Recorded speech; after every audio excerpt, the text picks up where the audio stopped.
And welcome, brothers, sisters, working class heroes. This is The Rick Smith Show. Thanks so much for being here today on the big program. Lots to get to, lots to talk about. Impeachment. Yes, a very interesting day of impeachment arguments. The first step, obviously, is it constitutional? Is it something that we should be moving forward on? They ruled yes. All the 50 Democrats and 6 Republicans, the heavy 6, Cassidy from Louisiana, Collins from Maine, Murkowski from Alaska, Romney from Utah, Sass from Nebraska, and Pat Toomey from right here in my state of Pennsylvania. And a lot of people are shocked. Oh my gosh, Pat Toomey voted. I can't believe that. And then want to give him credit. No, if you wanted to give Pat Toomey credit for something, he should have voted for impeachment 13 months ago. We wouldn't have been in this mess now. Should have pursued and done the right thing then.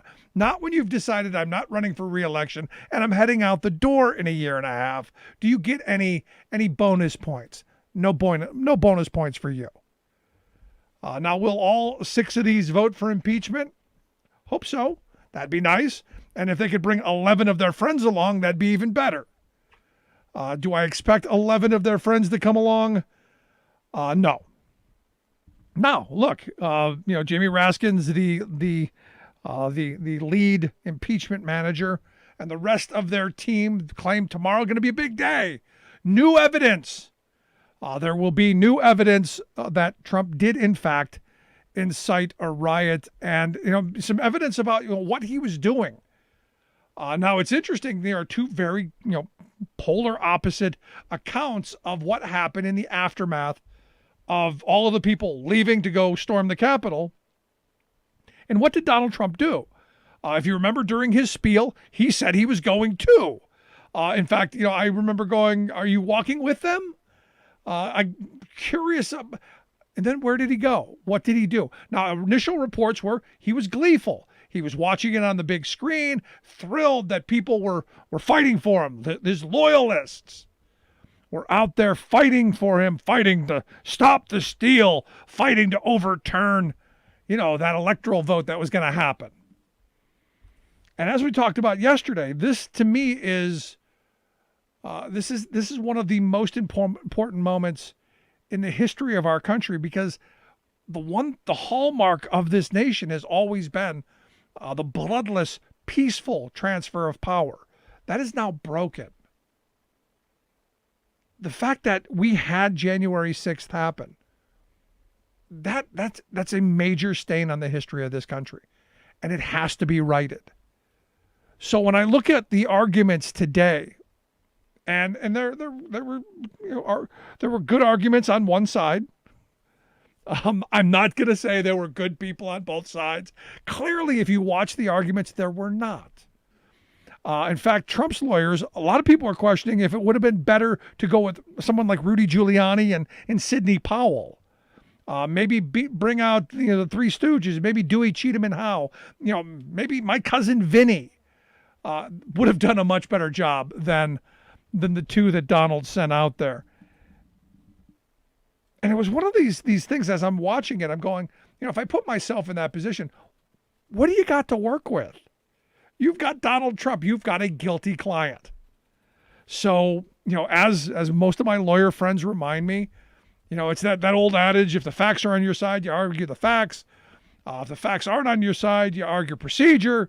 If procedures are on your side, you go there. If none of that stuff's on your side and you're totally screwed, just pound your fist on the table and go crazy. What we saw is them pounding their fist on the table. They didn't really have an argument, which is why they were literally all over the place. In fact, the second guy, David Shawn, at one point he goes, "I know there are a lot of words here." That was the funniest moment of the whole thing. He goes, "I know there are a lot of words here, and the Constitution has a lot of words." And I'm going, "Where are you going with this?" And I'm going, yes, there are a lot of words, and those words have letters, and those letters make funny shapes, and those funny shapes make happy, smiling people, and those happy, smiling people want to see Donald Trump convicted. That's how my mind went. And look, I think the majority of the people in this country want justice.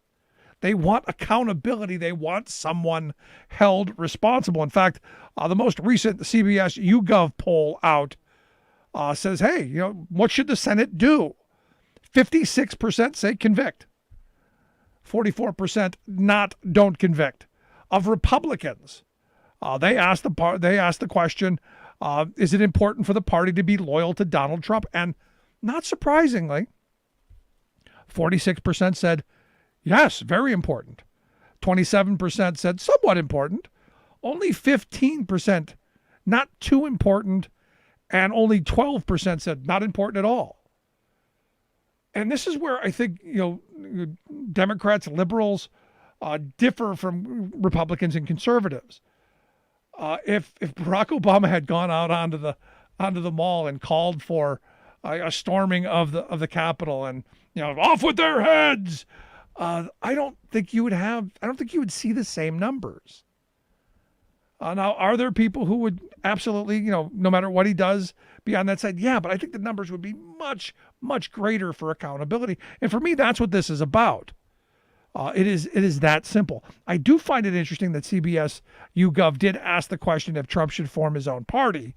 And if he did form your own party, would you join? Of the Republicans that they polled, 33% of them said that they would join the party. 37% said maybe.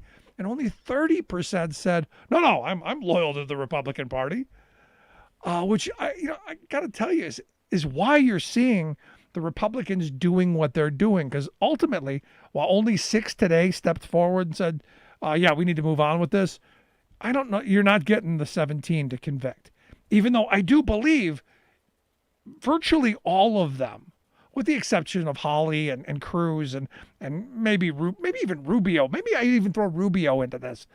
That secretly, they're saying, oh, he's probably guilty and we should convict him. But they're not, because they're cowards. They're not going to because, oh, well, that. We don't want to lose our base. We don't want to happen to us what happened to Liz Cheney. And I don't like Liz Cheney at all. And yet I'm going to defend her right to not be attacked by her own party. It's crazy. But I'll tell you, as I watched Jamie Raskin and the other folks lay out their case for why they thought it was constitutional and why it has to go forward, they lots of historical precedent, lots of stuff that I'm not going to bother boring you with. But they were very, very, very clear, very concise. In fact, they could have gone, I think, like another half hour, and they cut it short. Very appreciative of that. And then the Trump clan came out, and it was it was reaching. It was a lot of reaching. There was only one part where I agreed with David Shawn, and I understand. You had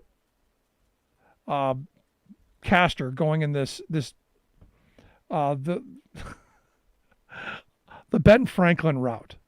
Well, if you give up liberty for security, you'll have neither. Yeah, we've all heard the quote, Bruce. Yeah, I've heard it a bunch of times. How does that have to apply here?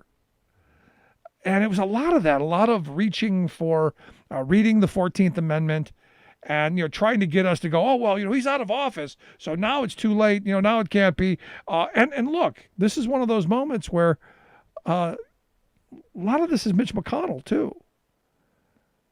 Interestingly enough, McConnell didn't vote for it to be constitutional. Now, a lot of people were saying McConnell was, throw him under the bus. McConnell's going to vote to impeach. McConnell did what McConnell does. He floated the trial balloon, took the temperature, and then covered his behind. That's what McConnell does masterfully, better than anyone. Floated the idea of throwing Trump under the bus, got the reaction that he was afraid of, which is you're going to lose probably 2/3 of your party, and then said, no, we're not going to do that. And it's just, again, another one of those moments where you just have to ask yourself, where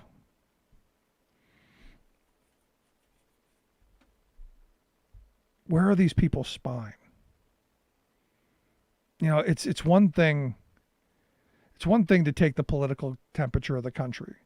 It's another thing to this moment, and maybe I'm making too much of this, and only time will tell.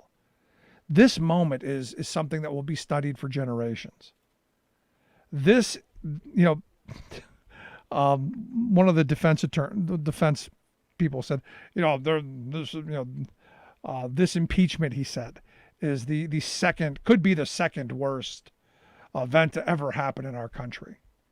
Now, I'm not sure what he thinks is the first, whether it was 9/11, whether it was the bombing of Pearl Harbor, whether it was, the Civil War, whether it was, slavery. Who knows where his mind went? But to him, the impeachment itself was the second worst. And again, did you forget January 6th? Did you forget that, a couple hundred years of not always happy, but of peaceful power transfers have gone on in this country without bloodshed until that moment. And it was weird. Now, for me, I'll tell you, I think Raskin did a really good job. The video that they threw together, while a little, I'll be honest, a little on the propaganda side, did really show, actual videos of the people who have recorded their own treason. And I'm sure those video clips will show up in courtrooms across the country. But laid out, exactly the argument. It was a 9-minute video and well worth watching. And basically, here's the case. This is what he said. This is what they did. And for me, the other part of it, the shoe that I'm waiting for is to find out what did he do in those minutes, those hours after the attack. I said from the beginning he was AWOL. He was probably watching on TV, all warm and fuzzy in the panties, and doing nothing.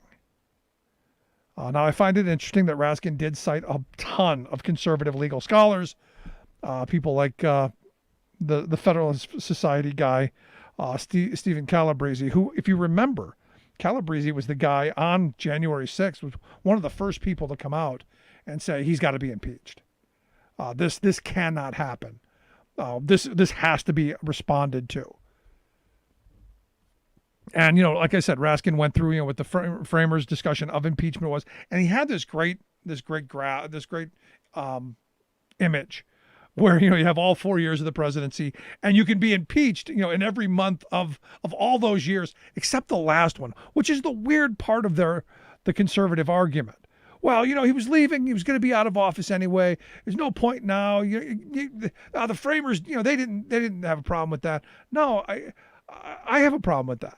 I have a problem with, saying, in the last month of your administration, in the lame duck, commit all the crimes you want because you won't be held accountable for them, which is basically what they're saying.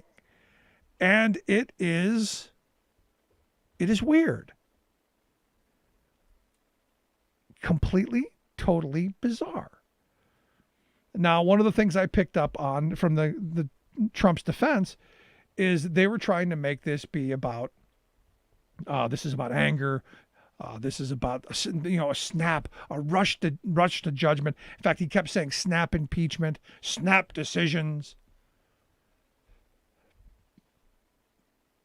There was nothing snap about it. He whipped those people into a frenzy. His campaign paid to get people there.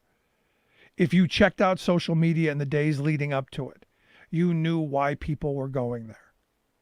This isn't made up. These are the facts.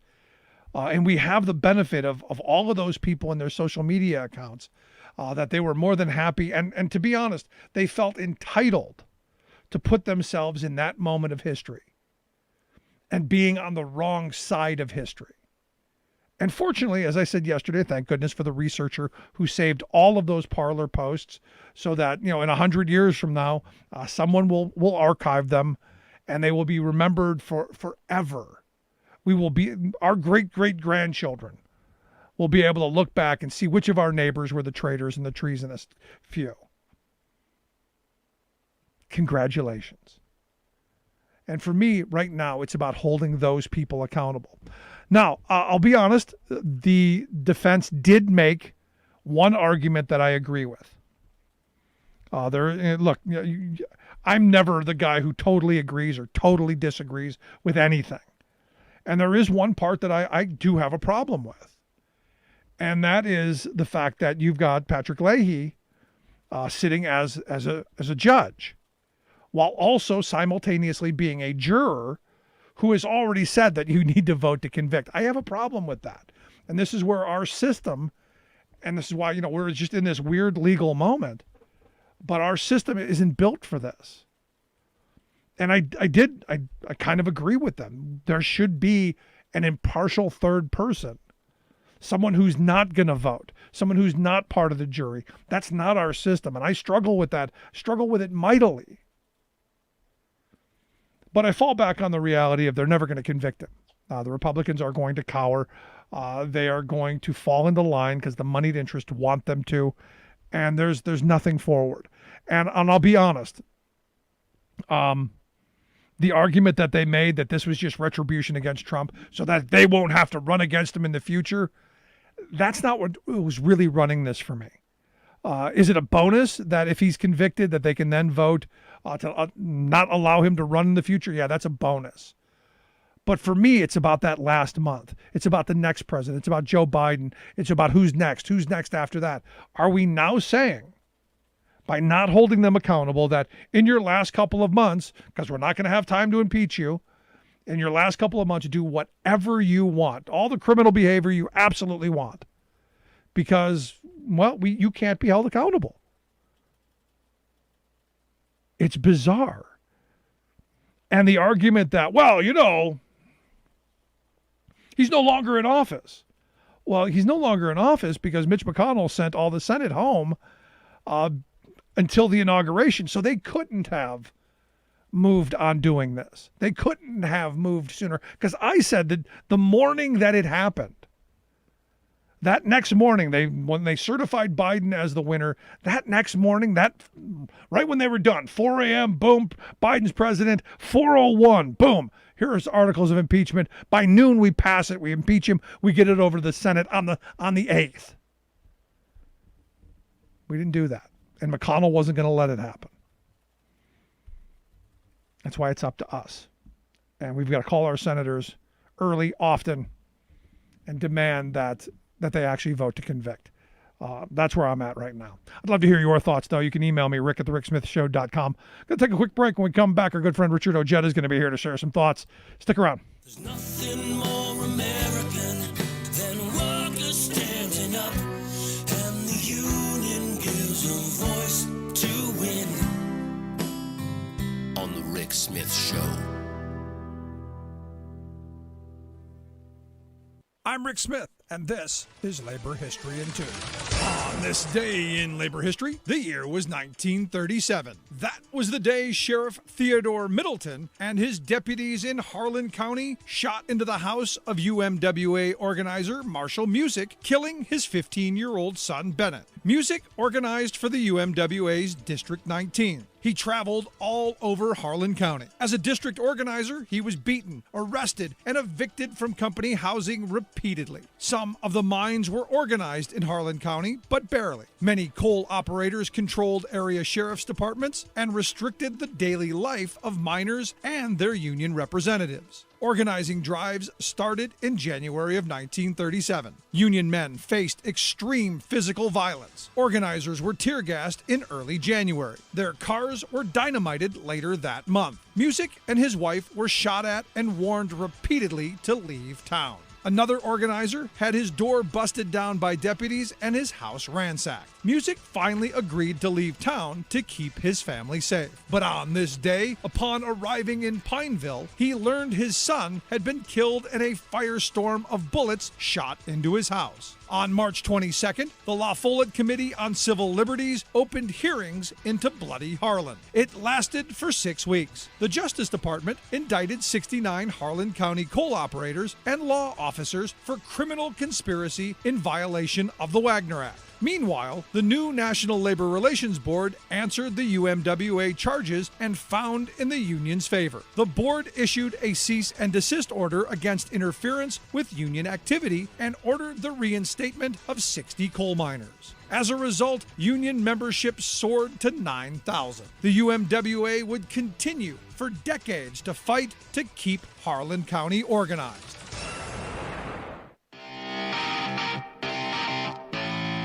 Welcome back to the Rick Smith Show. Now, here is Rick Smith. So I got to tell you, again, today was all about whether it was constitutional for Trump to be tried, whether they were going to take the case. And I got to be honest, the fact that only 6 Republicans stepped forward, speaks volumes to me. It should have been unanimous. Yes, the Senate should have the power, should have the ability to do this. But a lot of cowards in our Senate. I'm here to share some thoughts on day number 1. I've asked our good friend Richard Ojeda to come talk with us. Richard is a former West Virginia state senator, former presidential candidate, and the spokesperson for No Dems Left Behind. Richard, thanks for taking time for us. Hey, anytime, Rick. I always appreciate it.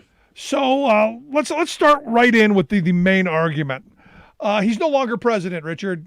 He's out of office. It's over. It's done with. You can do nothing to it.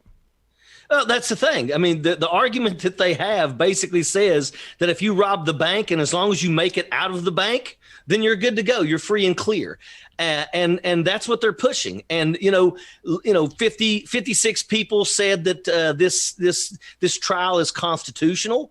I expected that, but I'm going to tell you over the next, couple of weeks when we see all this unfold and the evidence is presented, every single one of those people are going to watch everything that we see, and they're going to have to make that decision. And if the evidence is presented in a way, in good enough so that the American people get the chance to see everything, then everybody should be on the same sheet of music. And the people, if the Democrats do their job properly, and I think that they should be able to because there's so much evidence that show how damning this is for Donald Trump, in the end, everybody should be willing to say, you know what, this guy should not be allowed to ever run for office again, and he should be convicted of this crime. Yeah, and committed as well would probably not be a bad thing as well. But the thing that gets me is, I watched that video that Jamie Raskin put out at the beginning,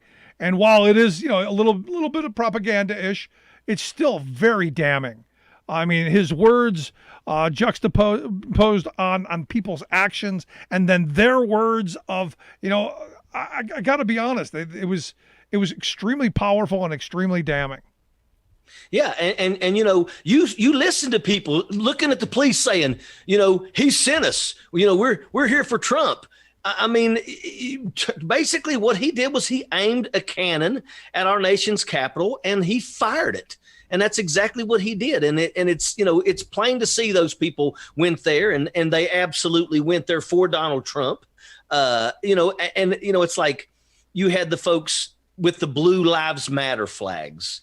And of course, they support the police until the police stand up and do their job. And then they attack the police and they killed a police officer. And what a lot of people don't understand is another police officer lost an eye. Another police officer had broken ribs. Another police officer had 2 discs in his back crushed. Another police officer was stabbed. Other police officers had to file for, injuries because they didn't have helmets on and things like that. I mean, over 150 officers suffered injuries during this insurrection. And that matters. And that should matter to everybody. And I don't want to hear people screaming anymore how they back the blue, because they don't. They only backed the blue because they thought by backing the blue, the police officers were going to open the doors and say, come on in and do what you want. The moment the police officers said, you are not allowed to be here, they turned on them, and they were with a ferocity, and it was unacceptable. No, I'm right there with you. But what do you say to the argument that the defense made today that the Senate isn't the right place for this? This is he's now a private citizen, and I'll tell you, my mind went somewhat going, yeah, maybe you're right. Maybe we should be doing this in a court of law, where he should be going to prison, which I think a lot of us would prefer. I actually wish that this was going to play out in a court of law and that he would be facing prison. I wish that was the case. But I think right now the biggest issue that I think that the Democrats are really wanting to push is to make it to where Donald Trump will never be able to seek office again. Because I'm going to tell you right now, and this is why a lot of these Republicans, we know that Josh Hawley wants to run for president. We know that Ted Cruz wants to run for president. I mean, they should absolutely be standing up saying, no, we don't want Donald Trump to run in 2024. 2024, because if Donald Trump runs in 2024, he's going to be a thorn in their sides, and I don't understand how anybody can sit and look at the last 4 years and think, need another 4 of those. I don't understand it. No, the thing is, it's not even that much for me that he runs again, and we stop him from that. For me, it's down the road. And I said this at the beginning, for me, the great fear is the message we send to future presidents is, do whatever you want in the lame duck before you're out of office, because we're not going to hold you accountable for it. Because then my mind starts going into places like maybe Donald Trump could have shot someone on Fifth Avenue and gotten away with it. I think he did. It was the police officer by the name of Brian Sicknick, yes, that died. That right there was the guy that Donald Trump killed, and Donald Trump is probably going to get away with it, and that's unacceptable. But yeah, I mean, it's absolutely crazy. If you are in your last 2 months of the presidency, and what are you going to do? You're going to move all the money from the U.S. Treasury to your personal account and then resign and pop smoke? They've done this before. They have found people in this same situation. He even spoke about it in his initial argument today about people in the past who had done the same thing, and they were brought up and they were impeached. That has to happen. There has to be repercussions for anybody, regardless. If we don't have repercussions for people, then we say that we agree that people can be above the law. A president in the United States is above the law. And if that happens here, make no mistake about it, that's the message. But here's the thing, though. I can guarantee you that had the table been turned, and it was a Democratic president, the Republicans would be going ballistic right now and would not allow this to stand. Guaranteed. No, I guarantee. But here's the difference, and where I take your position, and I go even further, is that on the morning of January 7th at 4 a.m., when they finally certified the election, the next thing that they would have done within a second is file those articles of impeachment. By noon, they would have voted on them, and it had been in front of the Senate to get this done within days, not holding off until the new president comes in. None of that stuff. They would have driven the steamroller right over top of everyone. Oh, if it would have been Republicans, that's exactly what would have happened, guaranteed. Because right now that they're screaming right now that you're trying to force feed it to America. But at the end of the day, something's got to be done. And I'm going to tell you, when all this is over with, I still hope that the district attorney in New York goes after Letitia James, goes after him with the ferocity. I hope that there's lawsuits all over. I hope that he doesn't get a peaceful night of sleep for the rest of his life. But what took place on the 6th, if these people look at the evidence and they still choose to ignore that, I think that's going to come back on each and every one of them. Because let me tell you something, there are a lot of Republicans in this country that have seen that have been sickened. We've already known that like 30,000 Republicans have already switched parties. Republicans are angered about this. And I'll tell you right now, the Lincoln Project's not going to let up on any of these people. Uh-huh. So, anybody who doesn't do the right thing after seeing the evidence laid out in front of them, I'm going to tell you right now, they're going to have a rough few years, and they will definitely have a rough re-election campaign. No, I sure hope you're right. And I hope that you're right, that Republicans are as angry about this as I am, because I keep having people saying, "Well, Rick, whatever happened to Joe Biden and the unity?" And it's my view, and you can disagree. There's a unity moment here. We can agree what Republicans used to believe in responsibility and accountability and making sure that you have justice and fairness and those high-minded ideals that this country was founded on. To me, that's where we can come together and say that no president, I don't care who it is, no president gets to do this. Absolutely. That's the unity that we need. Everybody has to realize that what took place on the 6th is absolutely wrong, and we should come together and stomp out any capabilities of this to ever happen again in this country. That's the unity that we need. And anybody else talking about, anything other than that, they don't want to see the truth. They don't want us to protect ourselves in the future. Now, I want to go back to January 6th because I was never in the military. I know you've spent the mass of your career as a military person. I've made the argument that what we saw on January 6th was the culmination of multiple military operations throughout the state capitals. In Virginia, when they had the Second Amendment rallies, they were testing the water, training for what happened on January 6th. So for me, there's no argument that it was spontaneous. In fact, there were numerous people who were saying this is what we've been training for.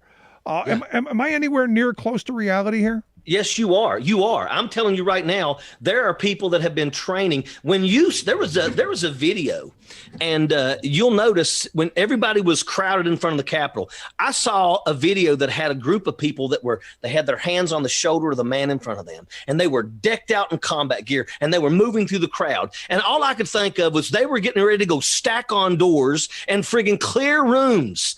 And I'm going to tell you right now, there's organizations that actually train that stuff. There really is. And I'm telling you, I really hope, and I think that it's something that needs to be done. Our legislators on the state level and this national level better start pushing legislation that makes it a crime to bring weapons, guns, and things like that onto our state capitals and our nation's capital. Because if not, I'm telling you right now, we're going to see something's going to come up. Something's going to happen. You got a lot of people out here right now that believe Donald Trump is the second coming of Christ. And let me tell you something. Some of the things that those people have been, talking. I saw I saw posts on social media from where I'm from locally, where people were talking about taking people with COVID and having them spit in bottles and using that as a weapon. These are some people these are sick individuals. And a lot of them, I'm telling you right now, a lot of these people, that served in the military, they never got a chance to get some. And that's what it is. And they miss that. And they think that this is their opportunity. So they get out here and they act like they're training for the big war. And it's as if they want it. And I'm going to tell you right now, if we don't stop this, if we don't make this to where people like that can't get onto our nation's capitals, we're going to see it. It's going to happen. And you know what? Somebody says, if a coup goes unpunished, it's nothing but a training exercise. And I'm telling you right now, what happened could be a lot worse. No, and that's, this is where my mindset. Look, I was saying this, year ago.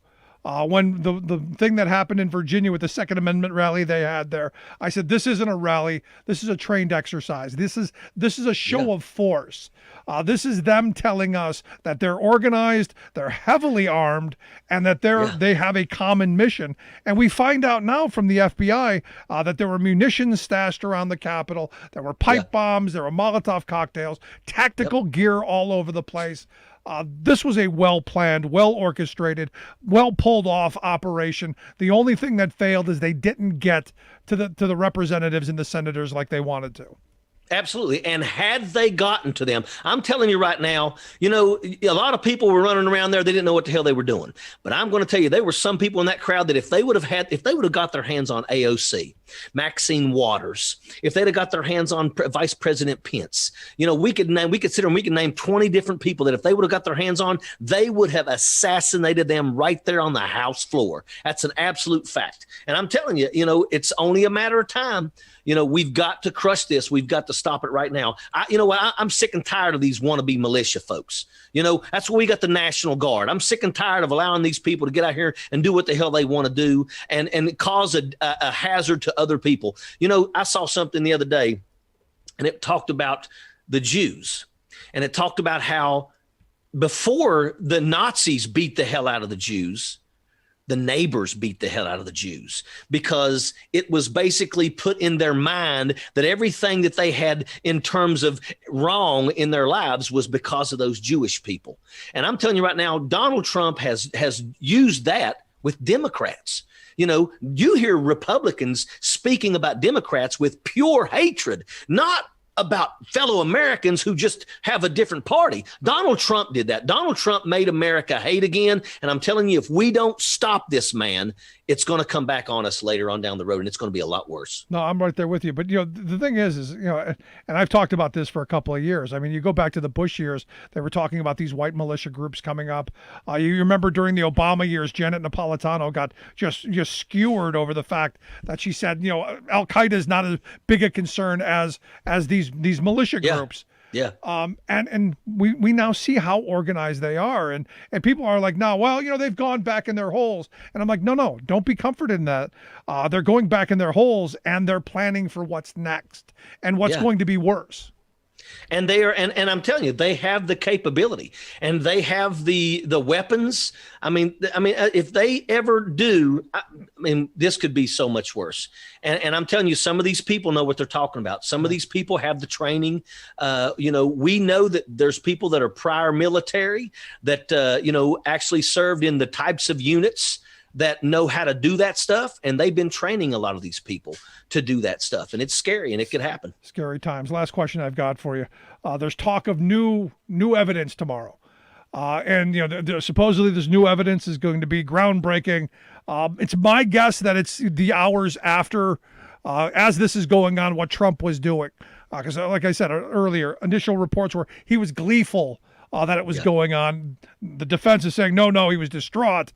I'm curious, what do you think the new evidence is? Any thoughts? I think it's about probably what's leading up to all this. We saw Roger Stone the day before, surrounded by the 3%ers, and they were talking about, it's going to be big. I think that we're going to see that this wasn't something that just happened. I think that we're going to see where Donald Trump and Don Jr. and them were speaking to people about this, and that this was supposed to take place. And you know what? I honestly think, because you see Donald Trump was completely excited. He was the one that said, let's march down that way. It wasn't until I think Donald Trump realized that they did not succeed. They did not assassinate half of our members of Congress. And that's when he finally did the video that said, you are intruders and you will be prosecuted. But I'm telling you right now, I think that before this, I think they're going to be able to show where weeks before this took place, how these people were absolutely, mapping it out for it to happen. No, I don't disagree, and the fact that they were told to basically stand down and be totally left the police, the Capitol Police, and all those people totally unprepared and unable to deal with what had happened. I think you're right, and it's going to be interesting to see how this plays out. But Richard, I appreciate the time and the thoughts as always. Good stuff, my friend. Hey, anytime, Rick, you let me know. I'll be there. I appreciate it. Our good friend Richard Ojeda. He's the national spokesperson for the group No Dems Left Behind. And look, I'm waiting to see what this new evidence is going to be. And maybe Richard's right. Maybe it's going to be all the moneyed interest, as we've been talking about, all of the people who were promoting this for months. Going to be interesting to see. Quick break. Right back. Stick around. Remembering that united we bargain, divided we beg. Rick Smith.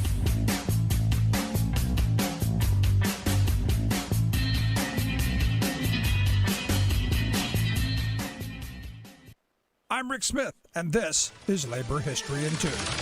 On this day in labor history, the year was 1854. That was the day that novelist George Lepard died in Philadelphia. Lepard was friends with Edgar Allan Poe. He is most well known for his novel about Philadelphia, titled Quaker City. The book is considered to be one of the first American muckraking novels. Muckrakers write to uncover misconduct or muck in public life. The book cast the city elites in an unflattering light and explored the crooked underbelly of the city. The elites did not much care for the book, but the working class made it the best-selling novel in the country. In 1849, Lepard helped found the Brotherhood of the Union, which later became known as the Brotherhood of America. It was a secret benevolent society, a kind of Freemasons for the working man. The Brotherhood issued badges and medals. They borrowed from names and symbols of the American Revolution. They promoted a shorter workday, education, and election reform. By 1850, the Brotherhood had expanded to 19 states. Lepard was elected Supreme Washington, the highest title for the leadership position of the group. He died a few years later, succumbing to tuberculosis at the age of just 31. But the Brotherhood continued long after his death into the late 20th century. In a book about New York, Lepard once wrote, "Enormous wealth is only enormous crime. Yes, we may phrase it as we will, the immense concentration of wealth in the hands of any one man or in the hands of any corporate power is an evil fraught with more danger to the happiness and liberty of the nation than all the crowned tyrants of the world. Labor History in 2 brought to you by the Illinois Labor History Society and The Rick Smith Show. For more information, go to laborhistoryin2.com.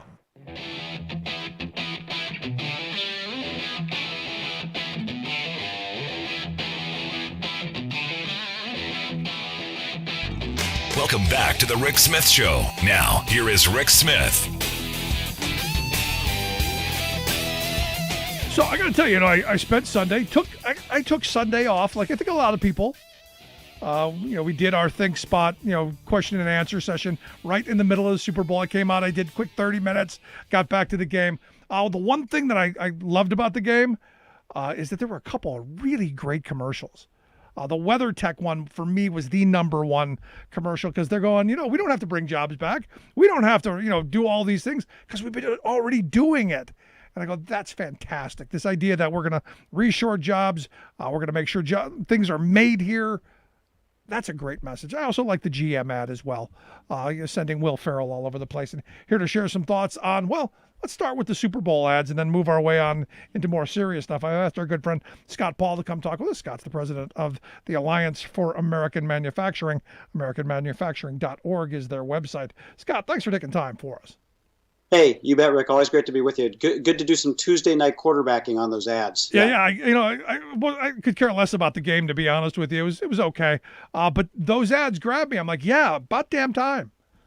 Yeah, well, there's been a theme that some companies have had to try to promote, some American value or virtue or the idea of made in America. Jeep has done it pretty consistently.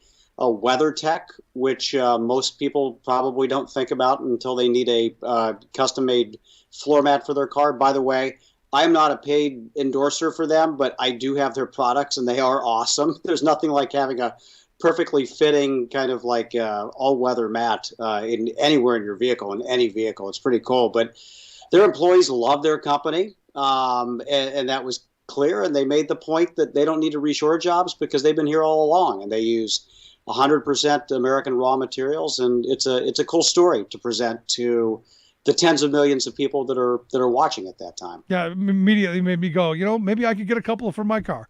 Because the kids are always spilling stuff in the back of the Jeep. Maybe I go that route. But I was happy to see that because it did talk about American jobs and talk about, hey, we've always been here, and they should be rewarded for that. Because there was that period where, companies were leaving this country in just droves, and the Chamber of Commerce was like the pipeline to help them get out of the country, and we gave them huge subsidies and huge profits. We should be helping a company like that stay around and thrive. Yeah, it's good to see, and I like that they spend their advertising dollars promoting this Made in America idea. Yeah, I think it's fabulous, and it shows to me as someone who's an advocate for both the policy and this value that there's a lot of appeal to it. So it's that was, you're right, that was one of the more enjoyable features of the evening. Since we brought up Jeep, I love Bruce Springsteen. I didn't get that. Sorry. Yeah. It was. I think that from the inaugural, he had this song and this theme. It's a beautiful song, and I love the Boss Man. I mean, he's he's heart and soul. And so maybe there's something deeper there. And that company obviously has had Bob Dylan and others who've done their ads over the year, and so that was good. But there was another car ad that was good. The Will Ferrell was cracked me up for a number of reasons. But the point behind it I thought was very cool, which is like we should be leading the world and not trailing Scandinavia in electric vehicles. So I enjoyed that quite a bit as well. Yeah, Norway. And who knew that? Who knew Norway per capita had more electric vehicles than any country in the world, and way more than us? And the fact that GM came out, and we had talked about it here on the show, had said, look, they're going to go to more electric vehicles. And I think they actually committed, obviously moving more lines by 2025, but by 2035, basically almost all electric. Am I mistaken on that? No, you're right. And they're not the only ones. I mean, Ford is electrifying. There's a lot of new entrants. Obviously, Tesla has been around. There's a company called Rivian. Apple wants to get into the game. And Biden wants to put in a massive amount of investment to build out a charging infrastructure to electrify the federal fleet that will build demand. And I will say, the keys to me, obviously, they need to make cars that consumers are going to want to buy. They need to make it as seamless as kind of the combustion engine experience when it comes to refueling in a lot of ways. And for jobs purposes, and I think this is really important, because 1 in every 9 factory jobs is somehow connected to the auto industry. And so I think making sure that these electric vehicles are made in America is going to be critically important. And it's going to take us some policy to get there, because we are, as that ad pointed out, we're certainly behind Norway. We're also behind China and a lot of other countries that are throwing, not only tens, but in some cases hundreds of billions of dollars of subsidies into the electrification of all of their transportation modes. And we are playing catch up. So it's important that we get this right. And it's important that we make this in America. No, absolutely. And it's those jobs of the future. And for me, as you're talking about, 1 in 9 jobs are tied to the auto industry. I start thinking about all of those parts jobs that we lost when Delphi went down and all those factories moved to China. This is an opportunity to reclaim that market of the next generation of vehicles and the parts that go into them. We make sure that they're made here with good American labor, with good union labor. That's vitally important, and it's one of the reasons why getting the rules on trade and procurement tightened up is so important.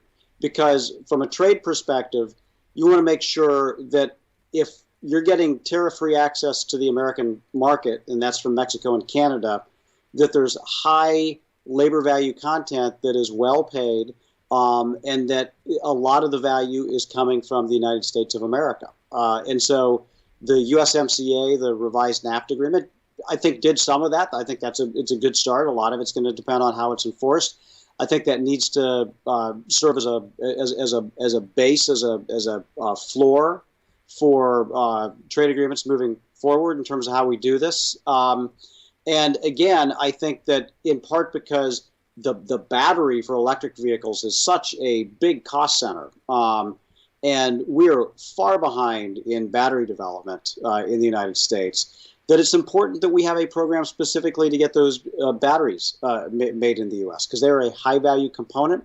They're going to be the key, literally, to driving this forward, and we have to make sure that we get that right. No, and I can say, sorry, Rick. No, and I would argue that's a national security issue.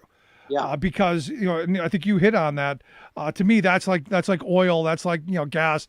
That's what's going to make us energy independent. We've got to be able to make those things here and have control of our own destiny. And I think this pandemic, at least I hope, living through this pandemic, wakes us up to the reality that if you don't make things, when times get tough, you don't get things. And I look at our PPE and the fact that we didn't have the capacity. We clearly did not have the capacity, and we had a government that didn't have a stockpile like they were supposed to. In fact, sold many of the things off. We can argue about who did what and why, but ultimately, we didn't have what we needed when we needed it, and we didn't have the capacity to ramp up production when we needed it either. So the lesson I hope we learn. Yeah. Yeah, I like your point about security, because I think that's a good thread between the automotive sector, which obviously having a transportation manufacturing capacity, that is literally what helped us win World War II, and keeps us safe. So it's important to have that technology, the skills of that workforce, those capabilities, if God forbid we ever need it.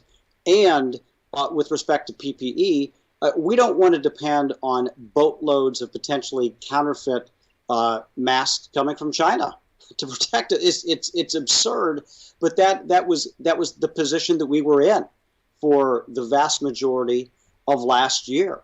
when this pandemic hit. There were very few makers of N95 respirators. Those are the really the really medical grade N95 respirators that our healthcare personnel need to wear. There were only, Honeywell, 3M made some in the United States. Most of them were for industrial uses, but we had very little capacity. Virtually all of it came from China. And then China turned the spigot off when it had its own virus challenge at first. And so the imports coming in the United States of that dried up. The Trump administration was very slow and very sporadic in trying to get efforts scaled up.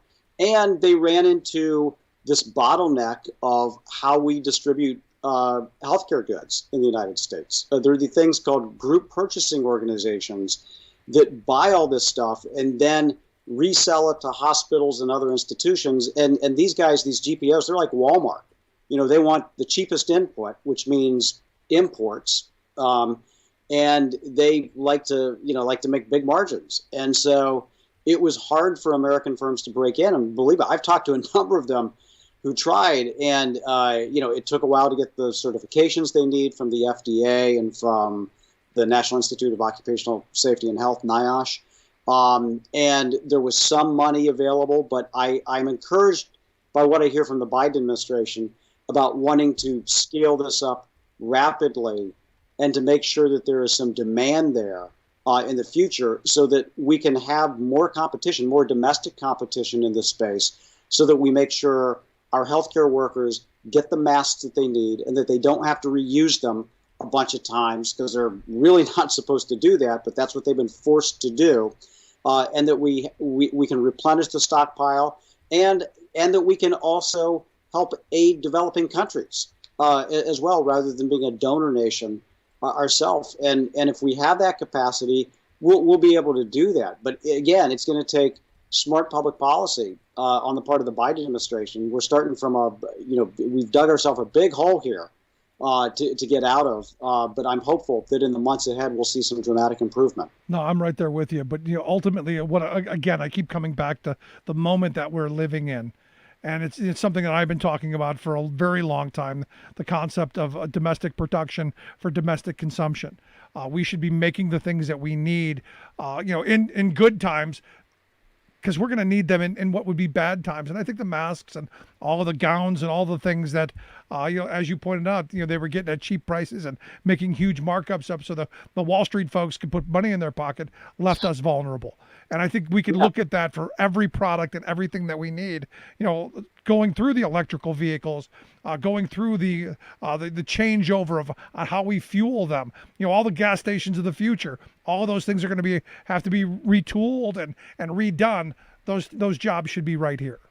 Yeah, I completely agree. And I look at it this way, the companies that the media and a lot of politicians like to talk about, the Amazons, the Apples, the retail brands, the Wall Street banks. Look, they may be sexy, they may make a lot of money, but they're not going to keep us safe during a pandemic. They're not going to win a war. They're not going to further the goals of America's economic and national security.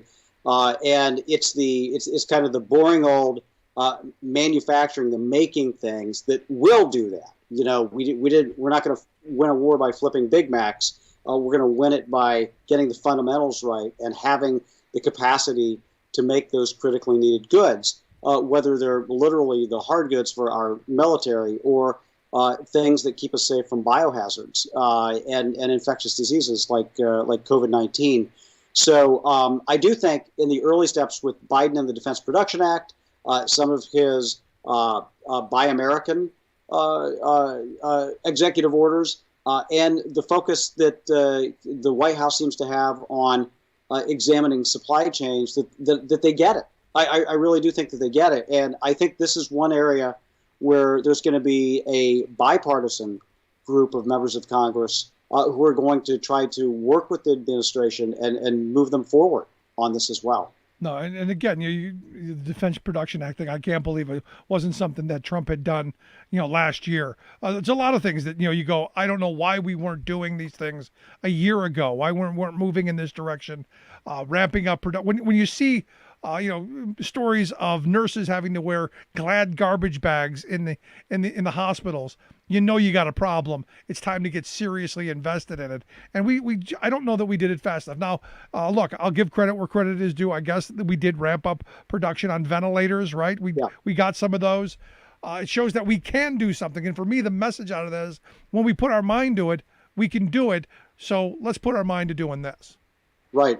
It was interesting because the ventilator shows that when you do deploy the Defense Production Act, or you do work very close with industry, and you can retool, that you can get results. It turns out that ventilators, it ended up being, that's at the very end of the care cycle here, and the prevention is obviously, as or more important to keep the disease from spreading, and that we didn't pour enough in to the N95, to the surgical masks, to the other types of PPE that we needed at the outset of this, because it did show that when resources were deployed, or when our private sector put their best minds to something on something like the vaccine, they're able to get something done.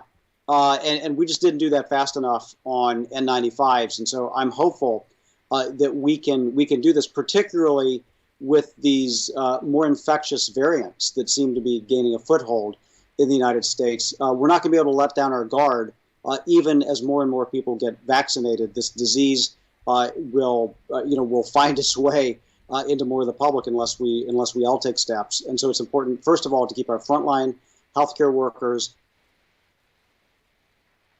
on their, and then make sure everybody else is masking up with the best masks possible. There you go. But again, it comes back down to our trade policies and how we interact with the world and what we make here at home. Last question I've got for you. I see that the WTO has, or is in the process of confirming a new director general. Curious your thoughts. I'm not a huge fan of the WTO. I would love to smash the whole thing up, but I'm curious your thoughts. Yeah, I mean, the WTO is something that a lot of people, Bernie Sanders, Donald Trump, shared a lot of criticisms about it. Look, I think the United States showed by supporting this director general that they do want to work with the rest of the world on it and not be as disagreeable as the Trump administration. But I think the Biden administration also realizes that there's a lot of challenges, a lot of limitations to the WTO. And the way to tackle China, for instance, is not going to be through the WTO at all. It's going to be with a coalition of the willing with U.S. leadership to get that done. But the WTO is flawed, and they're going to have to essentially, I think, redo this in a way into an agreement among democracies, because China has been an outlier. It's never going to follow the rules, and it stands in the way of real progress. I'm right there with you. Scott, I appreciate the time. As always, good stuff, my friend. Likewise, Rick. Scott Paul, president of the Alliance for American Manufacturing. Make sure you check out their website, AmericanManufacturing.org. We'll get links out on social media. Quick break. Right back. Stick around. Remembering that united we bargain, divided we beg. Rick Smith.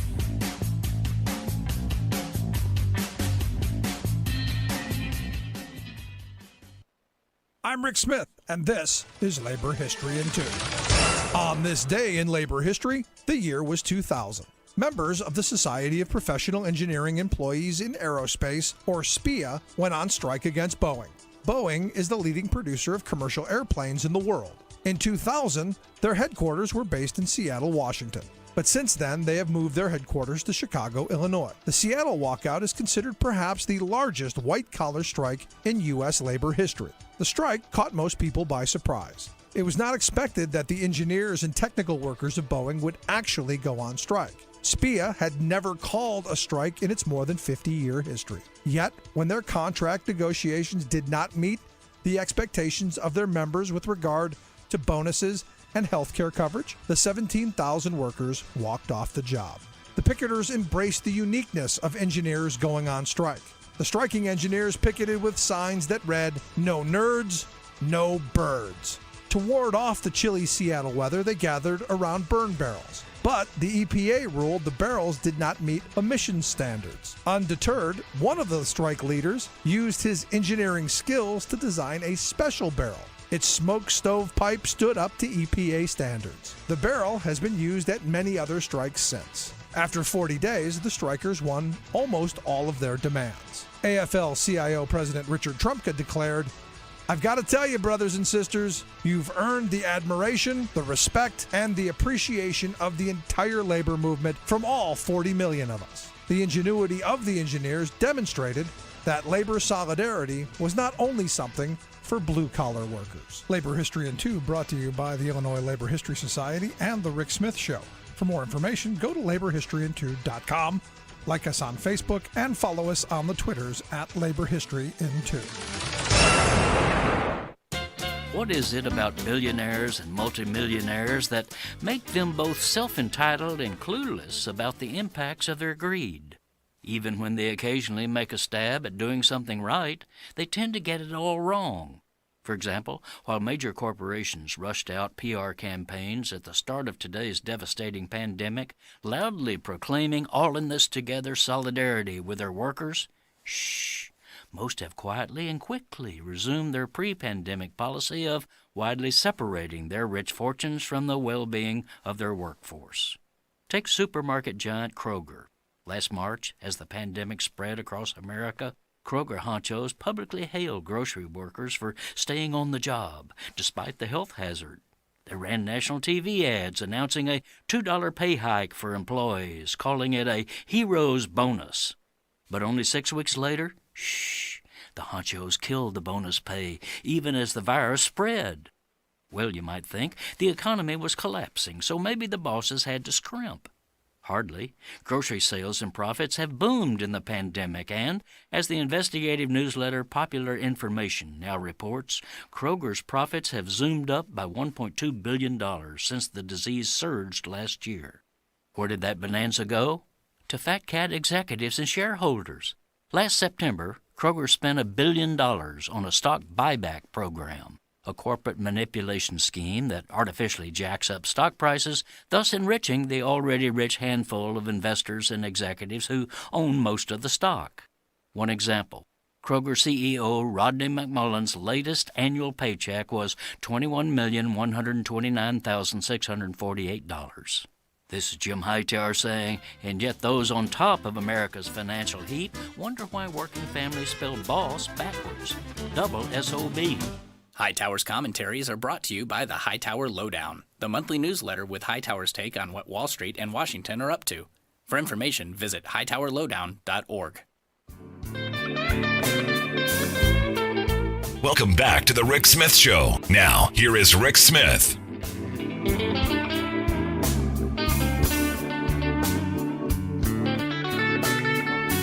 I'll tell you, one of the things that, I find most important, and in talking with Scott, it always brings me back to what I find, absolutely the most important things, and it's the economy. I said from the beginning, Donald Trump was able to rise to power because there were desperate people who were willing to give his ideas of the ones that he kept talking about. We're going to bring back manufacturing. We're going to bring back those towns that lost their factory, and they're going to bring back the prosperity. And look, I've been to places where, the one factory in town closed up, and it's falling down. It looks like somebody bombed it. And you then have all of the societal problems that come along with it, poverty and drug abuse, and you go through West Virginia. You go through, parts of Virginia. You go through any major city in this country. You go through most of rural America. From the 80s and the 90s, we saw the hollowing out of our manufacturing base. And I always bring up the fact that, in Trenton, New Jersey, there's a bridge, and I forget the name of the bridge. I think it's Route 23, if I'm not mistaken. But on the bridge is, there's in lights is America makes, the world takes. Trenton makes, the world takes, because they used to be a manufacturing powerhouse. Our Rust Belt, Cleveland, Detroit, Milwaukee, all of those, Gary, Indiana, all of these places that were just, economic powerhouses, only to see those jobs then offshored by companies who didn't reinvest locally, who got massive tax breaks from our government and handouts and subsidies from the Chinese government. and they went where the money was. You know, I love when these companies wave the flag and how patriotic they are, and you know how much they love the country, and yet the first chance they get to go and make profit somewhere else, they go. You know, they love to talk about red, white, and blue, but all they really care about is green. And that's played out in our manufacturing, and the fact that we've lost all those jobs. So at the beginning, look, you know, I listened to Donald Trump like everybody else. He was singing the from the same book that I was singing from. We need to rebuild manufacturing. We need to recreate that prosperous era where we had good, solid, family-sustaining, union wage jobs. We needed to move in that direction, and look, people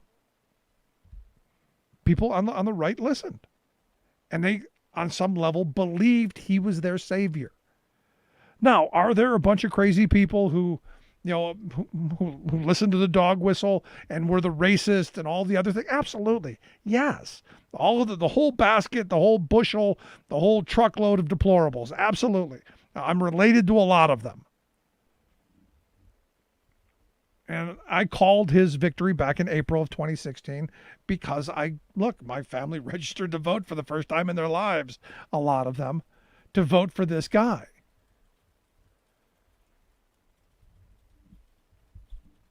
And it's because partially, and again, you know, we can go and say, well, you know, it's because of Hillary and, you know, all of the other stuff.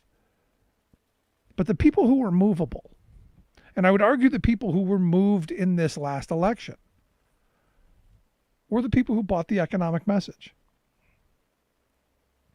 They were the people who were hoping that the factory would come back to Youngstown. They were hoping the factory would come back to places like Dayton, Ohio, like Flint, Michigan, like Reading, Pennsylvania. You know, they were hoping that those jobs would come back, and with it, the prosperity, with it, the opportunity for a better life. And it's interesting to me that they've now done an autopsy of the Trump presidential race. And I guess not surprisingly, in nowhere in this autopsy, this 27-page autopsy, does the author talk about anything having to do with election fraud, anything having to do with election tampering, nothing having to do with any type of shenanigans. Trump lost in big ways, mostly because of the pandemic, his failure of the pandemic. In fact, the autopsy comes out and says, look, the greatest erosion were with white voters, particularly white men. The guys who bought that line that, hey, we're going to do what the labor movement and people like me were talking about for over a decade. We need better trade deals. We need more manufacturing jobs. We didn't get there because while he was singing the right tune, he was playing a whole different song. And this is one of those moments where, you know, look, I give him credit where credit is due. And that credit is that we need to rebuild our capacity. And I'm hoping Joe Biden's going to be that guy. I'm hoping his Build Back Better plan is that moment where we get the opportunity to go, you know what? We do need to make stuff again. That's why I love that WeatherTech ad. It was, you know, I saw it and I'm like, yes. In fact, they played it twice. And the second time I looked at it, I'm like, yes. You know, actually made me go, yeah, I should look for one of those just to say, you know, good on you for actually staying. Because for far too long, and former North Dakota Senator Byron Dorgan wrote I think a fabulous book on this, where his committee had gone through and looked at, you know, a lot of the companies that left, like Huffy Bicycle that used to be made in Central Ohio. That because of Walmart and other companies, the pressure to to build a bicycle for pennies was impossible here in the U.S. So they literally forced them to China, and China welcomed them with open arms, and massive subsidies, only to have a couple years down the line, them basically retro engineer everything and basically steal all of their stuff, and basically just put them completely under. I always said, the things that I grew up with, the Mattel toys and the Huffy bicycles and, those things that I grew up with as a kid, they were all made in places around this country, in Cincinnati, Ohio, East Brattleboro, Vermont, they're Chicago. They were made in little towns and cities all across this country, and they sustained those economies. They were the driver. When the factory was doing well, the workers had disposable income, and they spent it in the town, and that town thrived because you had that economic activity. So when people say to me, Rick, why are you such a big union supporter? They drive wages up. I go, exactly. We want better wage jobs. We want people with a little coin in their pocket. That's how the economy goes forward. It's not that difficult to figure out. I'm just a dumb truck driver, and it's not that hard to realize that when people have disposable income, they go to the movies when they can, when it's not a pandemic. They go to restaurants when they can, when it's not a pandemic. They buy new things for the house. They get new stuff for the kids. There's economic activity. There's job growth. The problem is that was happening all while we were going, oh no, here's a whole bunch of cheap stuff from China. And all those people were losing their jobs. And we were told, well, the consumer, this is the biggest crock of crap. We were told the consumer, they made the choice, Rick. It was the consumer's choice. No, the consumers weren't given the choice. I don't get to go into the local hardware store. I don't get to go into the big box retailer and see on the shelf this product made in the U.S. and this product made who the hell knows where. I don't get that choice because every time I would buy the American-made product. We don't get those choices because sadly, most of it's not made there. I used to buy, in fact, I've still got New Balance tennis shoes on. I used to exclusively buy New Balance tennis shoes because they were made in the U.S. Then they went from made in the U.S. to assembled in the U.S. with foreign parts.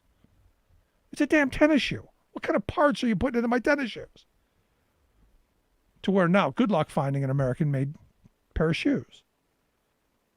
I'm willing to pay extra to get a pair of shoes where someone in this country made them, because I do believe to my core that you need to have domestic production for domestic consumption. You need to build the things that you need.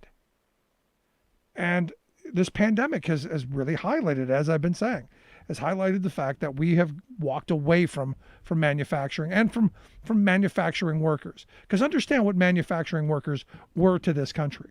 Because we've lost millions of them. Trump even used to spew the line that we lost 60,000 factories of more than 500 people.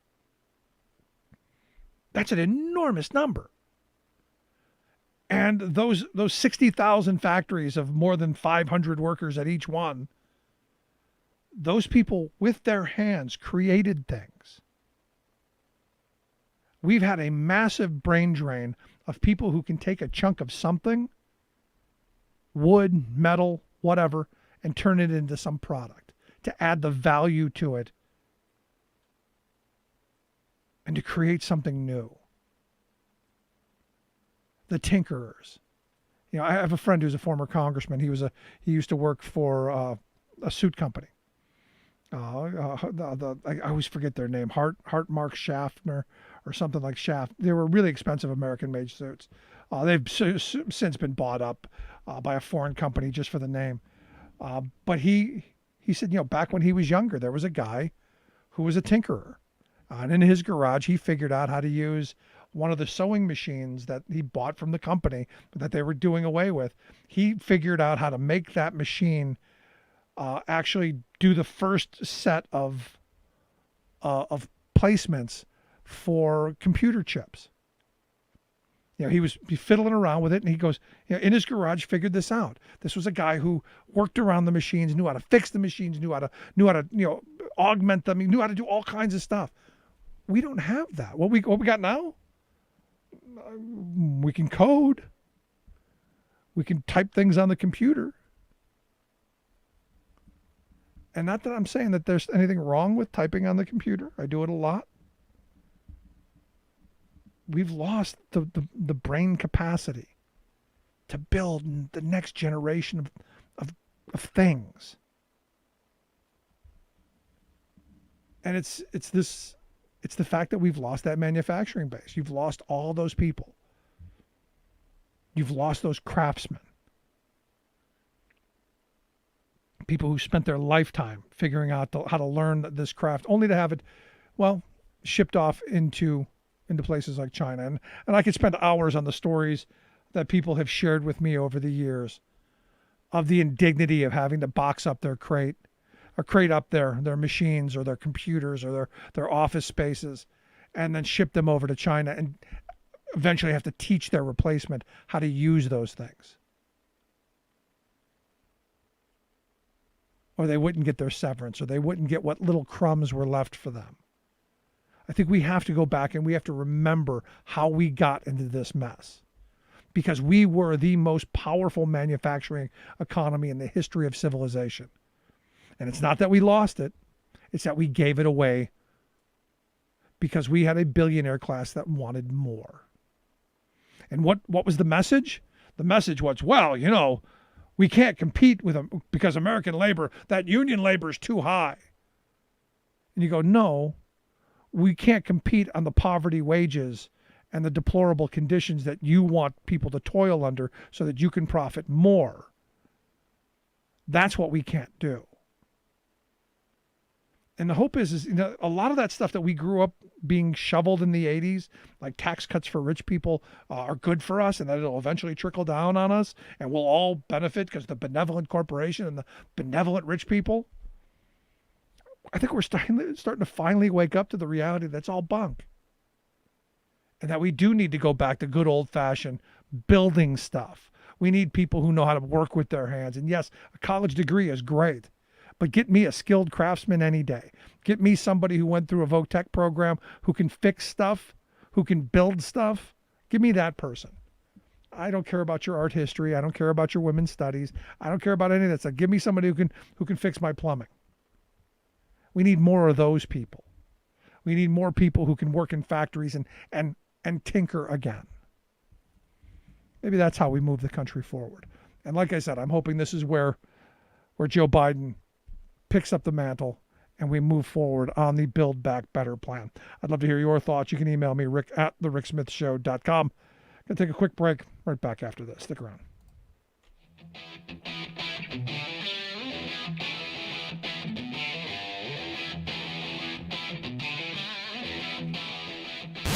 Saving work in America, one show at a time.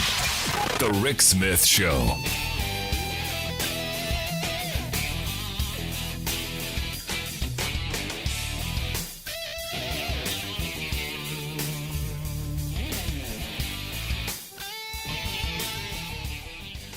I'm Rick Smith, and this is Labor History in 2. On this day in labor history, the year was 1937. That was the day Sheriff Theodore Middleton and his deputies in Harlan County shot into the house of UMWA organizer Marshall Music, killing his 15-year-old son Bennett. Music organized for the UMWA's District 19. He traveled all over Harlan County. As a district organizer, he was beaten, arrested, and evicted from company housing repeatedly. Some of the mines were organized in Harlan County, but barely. Many coal operators controlled area sheriff's departments and restricted the daily life of miners and their union representatives. Organizing drives started in January of 1937. Union men faced extreme physical violence. Organizers were tear gassed in early January. Their cars were dynamited later that month. Music and his wife were shot at and warned repeatedly to leave town. Another organizer had his door busted down by deputies and his house ransacked. Music finally agreed to leave town to keep his family safe.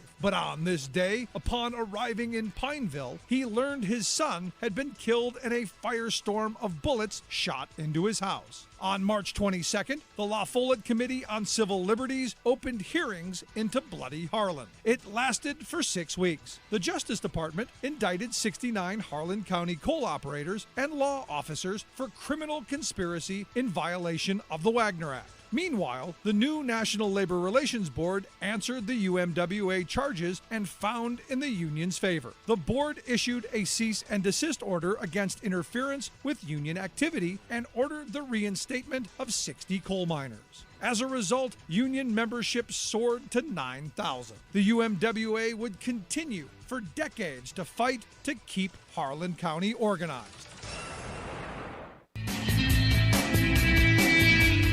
Welcome back to the Rick Smith Show. Now, here is Rick Smith.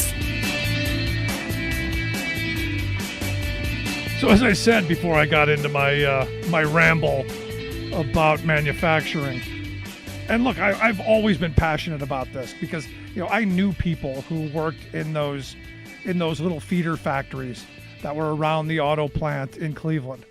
You drive, anybody who knows Cleveland, you drive up and down Brook Park Avenue. There was the giant Ford engine plant, and then there was the Chevy plant, and all along the other side of the road, hundreds of little factories that made all of the little parts, all of the little screws and nuts and bolts, and you name it. And it was right there. And you had the trucking companies intermixed in there who would be moving that stuff in and out. It was an economic powerhouse. The 1960s and the 70s, this was the height of the middle class, of the working class in this country, and all those jobs gone. And it's not like we lost them, because we know exactly where they are. They're in places like China, because we've allowed those companies to go, no, we're going to move it, we'll ship it back. And you had all these free traders out there, no, open borders.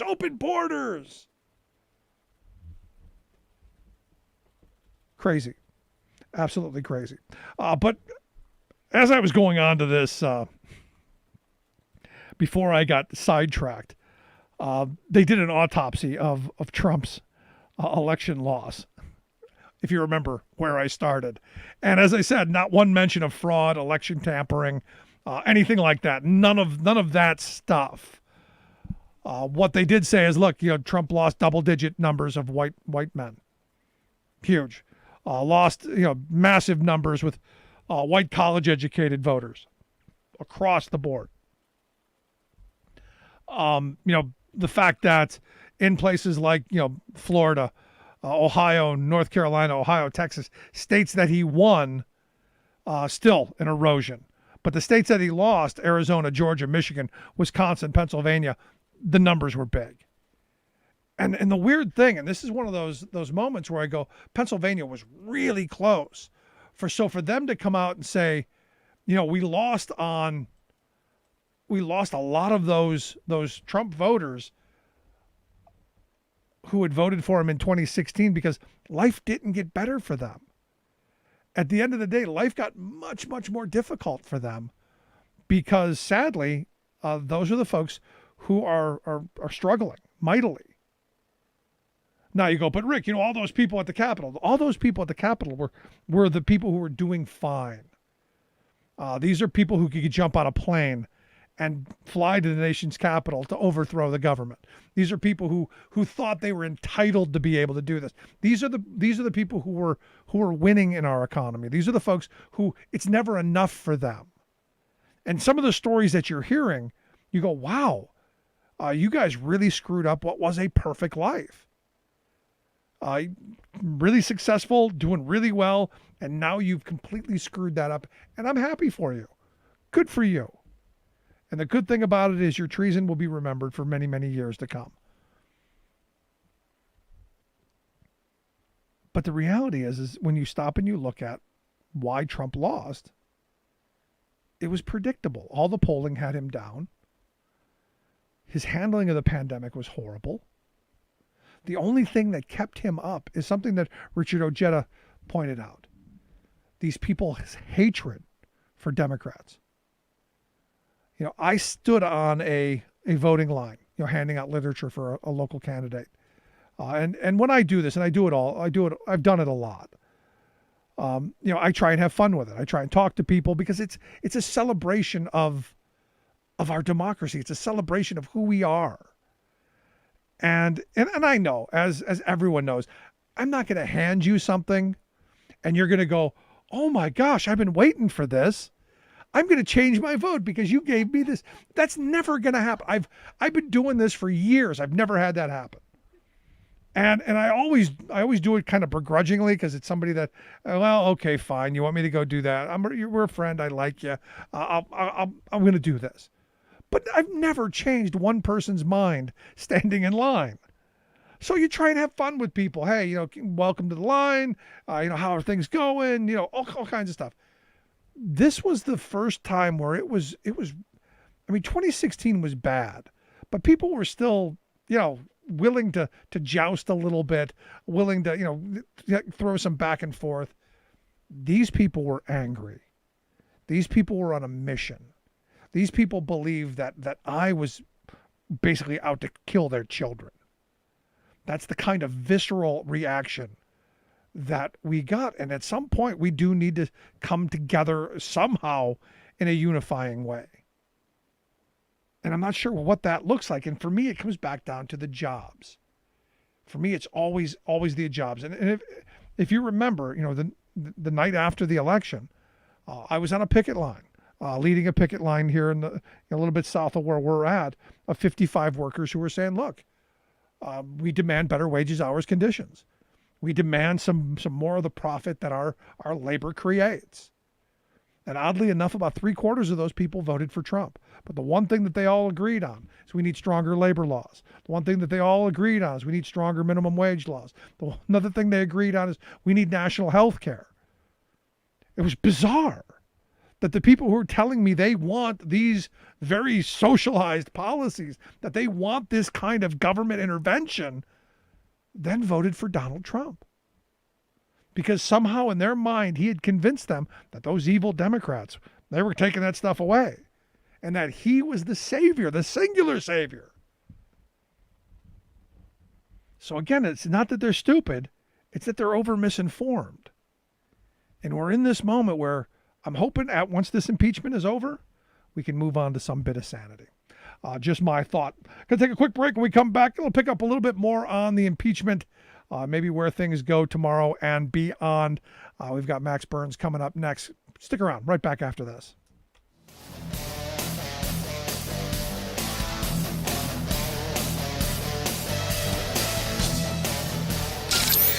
Waving the flag of freedom for people, not corporations. Rick Smith. Now, experts are saying that global warming may be to blame. Rescue operations underway after massive glacier burst in India. We don't know right now whether the breach originated from within the United States or outside the country. Hacker tried to contaminate Florida City's drinking water. Plus, we're going to crush those losers. Crush them! GM's new all-electric Super Bowl ad. I hope you will make it, Will. If you do, we can have a mackerel slap fight. Gets hilarious pushback. All of that hilarity and more straight ahead from BradBlog.com. I'm Brad Friedman. And I'm Desi Doyen. Stand by for 6 minutes of independent green news, politics, analysis, and snarky comment. Hello, America. Thanks for noticing us. We weren't even sure you knew we existed. Oh, hello, Norway. You are who again? This is your Green News Report. Okay, Desi Doyen, that GM electric vehicle Will Ferrell story is pretty funny, but first some much less funny news, unfortunately. Yes, unfortunately. A hacker using remote access software gained access to the water treatment plant of the city of Oldsmar, Florida, near Tampa Bay on Friday. City officials said the hacker vastly increased levels of sodium hydroxide, commonly known as lye, in the city's drinking water. An operator saw the intrusion in real time and restored the chemical to safe levels. According to Pinellas County Sheriff Bob Galtieri, the public was never in danger. Even if the plant operator had not quickly reversed the increased amount of sodium hydroxide, it would have taken between 24 and 36 hours for that water to hit the water supply system and there are redundancies in place where the water had been checked before it was released. An investigation is underway, but the incident underscores cybersecurity experts' copious warnings that the nation's aging critical infrastructure systems are in desperate need of upgrades, especially in underfunded local governments. It's incredible to me that a hacker could essentially poison the water supply just with a few keystrokes on his computer. Yep. In northern India, emergency rescue operations are underway after a massive piece of a Himalayan glacier broke off on Sunday, triggering an avalanche and a massive surge of water down a river that swept away 2 hydroelectric dams and several bridges. As we go to air, 26 are confirmed dead, hundreds are missing, and yes, scientists say man-made global warming likely played a role in destabilizing the glacier. A recent study confirmed the rate of Himalayan glacier melt has doubled since 2000. Scientists had also warned repeatedly that such large hydroelectric development projects were too dangerous for the already fragile region.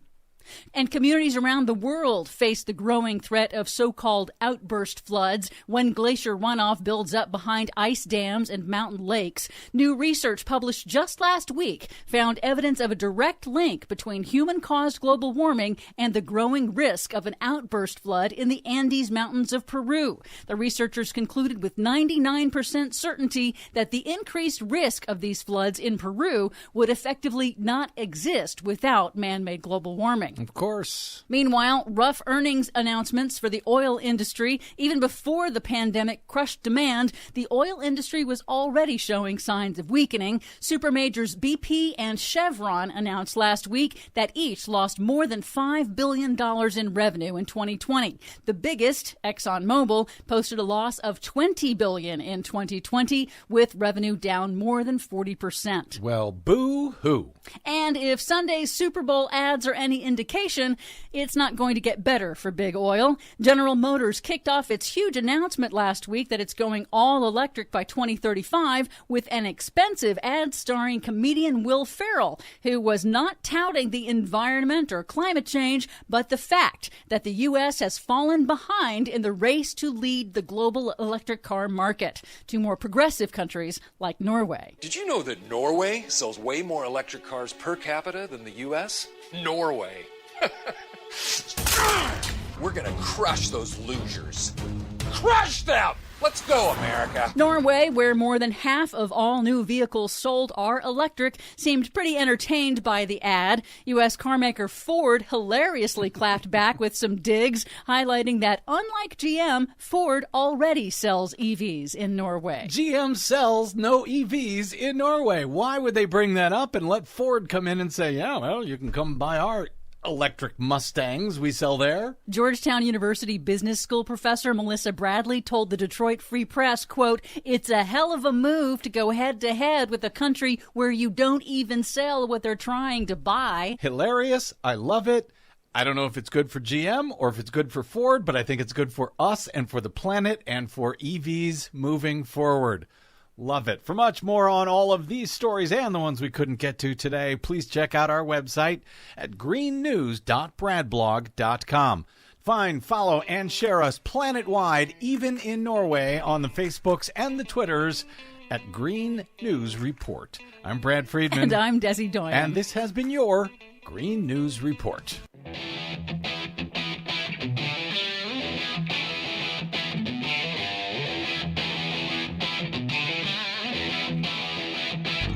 Welcome back to the Rick Smith Show. Now, here is Rick Smith.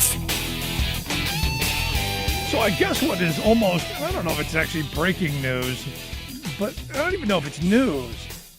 But evidently Devin Nunes has been banned from Twitter. Uh-oh, they're silencing conservative voices again. No, they're just silencing stupid people, I think. And that's probably not a bad thing, to be honest. I am thrilled to know that I just checked. Devin Nunes' cow is still on Twitter. So at least we have that. And here to share some thoughts on the day's impeachment, maybe get some thoughts on the Twitter ban. I've asked our good friend Max Burns to come talk with us. Max is one of my favorite columnists, one of my favorite people, but one of my favorite columnists over at the Daily Beast. Max, thanks for taking time for us. Thank you. So, am I getting this right? The Kremlin Gremlin, Devin Nunes banned from the Twitters? It appears it has finally happened, though it seems that only his official House account was suspended. His campaign account is still active, which is a great statement of where Devin Nunes's priorities are as a lawmaker. Again, he said something stupid, did something stupid, accountability. And this is, for me, a perfect moment. And this is where I think we can reunite the country, because I remember a day, and I don't know that you're old enough to remember, to be honest, but I remember when Republicans used to believe in responsibility, personal responsibility, when laws mattered, when accountability mattered. That's a long time ago. I get it, but I think there's a moment where we can unify around those things. And when you say something dumb, you get banned. I think at some point we can agree on that. I think you're right. And I think that there's going to be no small amount of relief internally, probably among some Republicans, that Devin Nunes is a little bit silenced here for at least a little bit. And it's true. I mean, we've become much more polarized. The Republican Party has gone all the way to the right. The Democrats have even moved somewhat to the left. And you can't really have any kind of bipartisanship or working together when there are people like Devin Nunes, whose fundraising, whose entire message depends on people staying divided. The only way you fix it is to get rid of those troublemakers. Yep.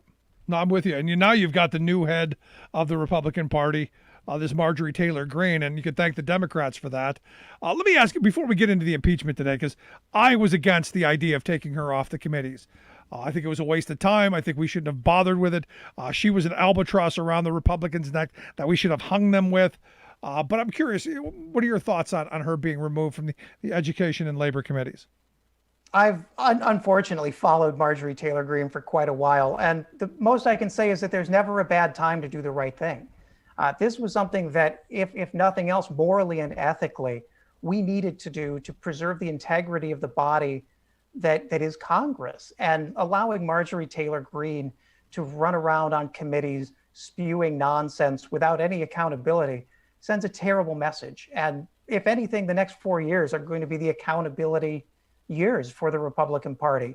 And whether they accept that or not, I think this is starting to happen to them externally and increasingly within their own party. Yeah, see, I agree that that you had to do something. I just don't think the Democrats were the ones to do it. The Republicans should have cleaned their own house. And if it's me, I want her on those committees. So when she does say something really stupid, which is probably would have been every day, I could turn to her and go, "You're the reason we need more funding in public education. We're the reason we need civic education. We're the reason we need stronger labor laws. You're basically the reason for everything that's wrong." And I would do that daily. And now we've been cheated out of that. Well, in the end, there is a place for that. And the Congress, though it may have been turned into this under Republicans, isn't supposed to be a circus. We're not supposed to tune in and be shocked and appalled every day. It's where the boring and often hard work of government gets done. And if there are people who are invested in stopping that at any cost, they have to go. There's just no way to be functional with those people there. I agree with you. Before we get into the impeachment, what do you do in 2 years if she wins again? Do we go back through that again? That's the question. One of the things about expulsion is that it's still possible voters could just put her right back in Congress. And then Nancy Pelosi would be facing a real challenge in seating her again or expelling her again. This is going to be a case where I think voters will get sick of the embarrassment. In the same way North Carolina voters were humiliated by the trans bathroom bans to the point where they kicked all the Republicans out. I don't think Georgia voters like to be portrayed the way Marjorie Taylor Greene portrays them. And, you're never going to profit by calling voters stupid hicks like she does. Except hers. We'll see. We'll see how this plays out. Let's get to today. Lots of to steal a line from one of Trump's defense lawyers. Lots of words. There are a lot of words. A lot of words in the Constitution. I'm using a lot of words. That's basically what it was. It was a lot of words. It was, and they were confusing words. I mean, it's one of the rare performances where a defense attorney has actually managed to turn more people against his client as he talks. I mean, we came out of this with Murkowski, with John Cornyn, who's been a Trump defender, straight up saying they didn't understand a thing they just heard, and they weren't sure what case the president's team was trying to prove. It got to the point that it was so bad that Bill Cassidy, a Republican senator from Louisiana, actually switched his opinion and said, you know what? If this is the argument that that it's unconstitutional, I have to side with the Democrats on this. And that's some incredible news for a time when you don't really see Republicans crossing the aisle on anything. Yeah, no, see, for me, this was that moment where this should have been, probably a 70 to 30 vote, because all this was, is it constitutional that we're going to do our jobs? Are we going to be the body that judges this president? The House did their job, passed an impeachment. Are you going to do your job? For me, that's all this vote was. It wasn't for me about, we're going to stop Donald Trump from running for president. For me, it was more along the lines of, we're going to stop future presidents from going, I can do whatever the hell I want in the last month, and I'm totally unaccountable to anyone. That, to me, is the bigger problem in all of this. If he gets away with this, I guess the future is any president can commit any crime they want. And it seems like that's the case. And I think Democratic impeachment managers said it very well when they said that the president essentially pointed a cannon at the Capitol and pointed for where they should go and told them to go. And when you look at the charts that were put forward in earlier parts of this briefing, it's almost a direct line. You can watch them go from the rally to the Capitol and start smashing things in. The idea that the GOP, is so captured by Trump that they can't even hold him accountable on something that is so transparent really should scare a lot of people who might otherwise consider themselves to be Republicans. No, I mean, some of the early polling that I talked about today, the CBS YouGov poll, basically, they asked if Trump started his own party, asking Republicans, would you join? And it was a third said, they joined Trump's party. 37% maybe. Only 30% said no. So, I mean, you look at that question, that's on the thoughts and the minds of McConnell and the rest of the Republican Party. Oh, absolutely. And that pretty much describes where the GOP is at. You have a third that are devoutly Trumpist and will censure any senators who oppose the president in any way. You have about a third who seem generally opposed to what the president has done, though not very loudly, and another third that's waiting to see which side wins.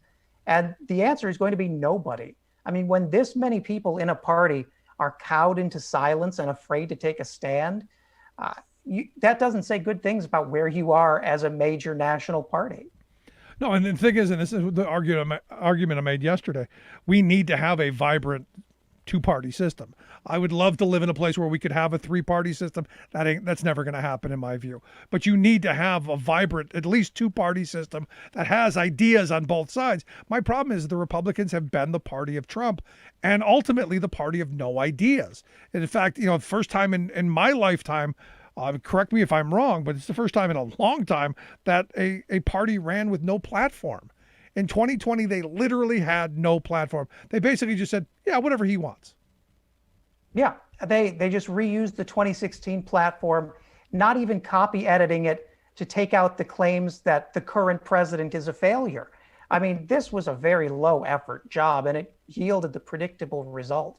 And this is why one of the things I wrote last week for NBC News is a piece about Democrats being smart to not extend bipartisanship immediately, because you don't extend bipartisanship to a feral animal standing right next to you. You wait until there's somebody responsible who's willing to take up that work to work with.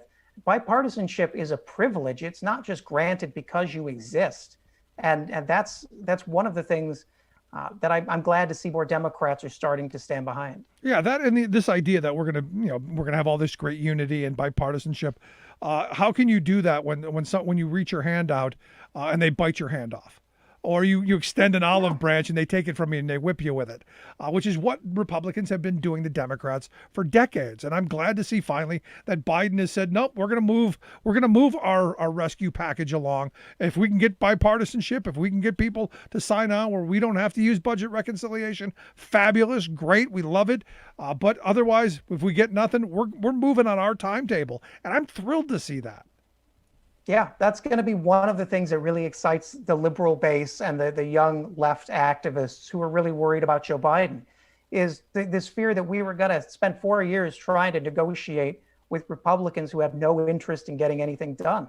But Biden's made clear he'll listen to serious people. He hosted 10 Republicans at the White House to share their plan. He said it's not good enough. They said we're not interested in countering, and we moved on. We are no longer waiting for Republican permission to do the work of the American people. No, it's something that we need now. I understand. Obviously today is done. The trial will move forward tomorrow. I'm told there's going to be some new information. There's new evidence coming out that I'm guessing is going to be shocking. My mind is I would love to see what Trump was doing while the Capitol was under attack. I would love to know if the reports of him being gleeful are true, or if his defense people saying, no, he was distraught. I'd like to know that. But more importantly, I'd like to follow the money that was behind all this. I would love to know who organized it. We know Trump campaign put $2.7 million into it. But I want to know those billionaires who funded this stuff. I want to follow the cash and hold them accountable. Sure, we got to get the people who defecated on the ground and leaked on Nancy Pelosi's desk. We got to get those vile people, absolutely. But I want the people behind them. Yeah, and the idea that these are just people who are QAnon cranks or lunatics. The guy with the Viking helmet with the horns paints a picture that's almost goofy and harmless. But the truth is, there were groups like the Proud Boys, like the Oath Keepers, who were coordinating across state lines, who were sending large amounts of money to each other to secure buses, to conduct training camps on how to behave at this event. They were coordinating a terrorist attack in plain sight.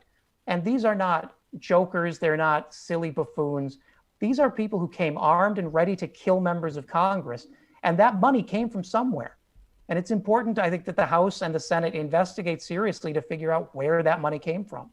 No, I mean, you're absolutely right. And for me, you got to start breaking up some of these militia groups. And you've got to be, this is to me, much like when we went after them after McVeigh blew up the Murrah building in Oklahoma City. You've really got to go and start cracking down on this stuff because it's now out of hand. Yeah, this is easily the most critical moment, especially for white supremacist far-right terrorism in at least my lifetime. I mean, I was a child when Ruby Ridge happened, when Timothy McVeigh blew up the Oklahoma City Murrah Federal Building. And that has come back now. And that's come back because we spent 4 years not only refusing to police it, but actively cheering it on from the White House. And now it's going to be twice the problem to root out. But it's something that the Department of Justice needs to take seriously. And fortunately, I see now we're finally scheduling Merrick Garland's hearing for Attorney General. So we will have a fully functional Department of Justice. Wow, imagine that.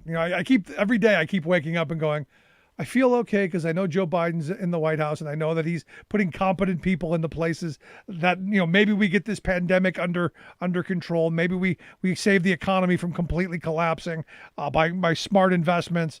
Maybe we can rebuild our infrastructure. Maybe we can do. I'm in a hopeful stage. I'm not optimistic. I'm hopeful. I think there's a difference. And I'm hopeful as well. I think the executive orders at the start were a great start, ending the wall, ending the Muslim ban, starting the process of reuniting migrant children that were torn from their families. But Joe Biden and Democrats know you can't just govern with executive orders. And the legislative wing of this has always been where Democrats sort of stumble. So to see us just say, we're going to go through on reconciliation, you had your chance, it's a refreshing bit of spine that we've built after this victory, and I think we've really earned it. I'm right there with you. So last line of question, because I want to get a sense of how you see this playing out over the next couple of days. Jamie Raskin and the folks who are prosecuting this say they may not use up all their time, because I guess they get 16 hours, which is going to be a long 16 hours. How are you seeing this play out? Do we get this done by Monday, as some are saying, since we're taking Friday off for a religious holiday? Do you see this, going into next week? How do you see this playing out? I see it going into next week, but I think both sides here have somewhat of an incentive to get this wrapped up. I mean, barring something very unlikely, we likely won't see the president convicted, and that's a real shame for the country. Yeah. But in my mind, the visual of this impeachment has already been created, and that's Republicans when Democrats showed video footage of the riots and of the attacks on police officers, and every Republican lowered their eyes. They looked at their tablets, they played with their papers. Nobody could look at the terrible results of their words. And until they can face that, I think that says a lot about where they are. Yeah, I was just talking about this with my wife earlier today. And, we know that there were people who were going in there to look for AOC. There were people who were going in there looking for Mike Pence. There were people who were going looking for the squad. And my mind went to, I understand that. What happens had they grabbed Ben Sass, Cassidy? What happens if they grabbed Josh Hawley? What happens and didn't know who they were? Because or some of the Kennedy from Louisiana, or go down the list. Would they still have been as rabid? And those senators have got to be thinking for themselves. Had they captured us, would I have been swinging from those gallows? Would they have ripped us to shred in the hall and right here in this hallowed ground? And I think they've got to be asking themselves that question, or somebody's got to ask them that. And they certainly are. I mean, I think you're seeing a growing number of people, at least privately, realizing that this was the point where words and what was treated like almost a fundraising outrage game for the GOP became all too real, all too fast. And some of them were about 90 seconds away from getting punched in the face at the least. And that's not something you forget when you're used to feeling very safe in everything you do. No, it's an excellent point. Fortunately, we don't know what would have happened, but I think a lot of us could guess. And it's not good stuff. But Max, I always appreciate the time. Good talking with you. I hope folks will check out your work over at the Daily Beast. One of my favorite columnists over there. Good stuff, man. Thanks so much. Thank you. Like I said, Max Burns, check out his work over at the Daily Beast. We'll get links out. Quick break. Right back. Stick around.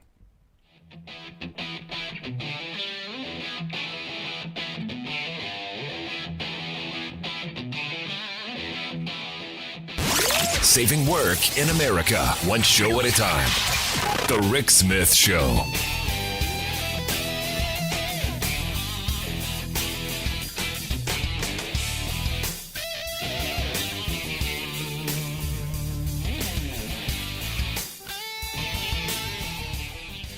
I'm Rick Smith, and this is Labor History in 2. On this day in labor history, the year was 1854. That was the day that novelist George Lepard died in Philadelphia. Lepard was friends with Edgar Allan Poe. He is most well known for his novel about Philadelphia, titled Quaker City. The book is considered to be one of the first American muckraking novels. Muckrakers write to uncover misconduct or muck in public life. The book cast the city elites in an unflattering light and explored the crooked underbelly of the city. The elites did not much care for the book, but the working class made it the best-selling novel in the country. In 1849, Lepard helped found the Brotherhood of the Union, which later became known as the Brotherhood of America. It was a secret benevolent society, a kind of Freemasons for the working man. The Brotherhood issued badges and medals. They borrowed from names and symbols of the American Revolution. They promoted a shorter workday, education, and election reform. By 1850, the Brotherhood had expanded to 19 states. Lepard was elected Supreme Washington, the highest title for the leadership position of the group.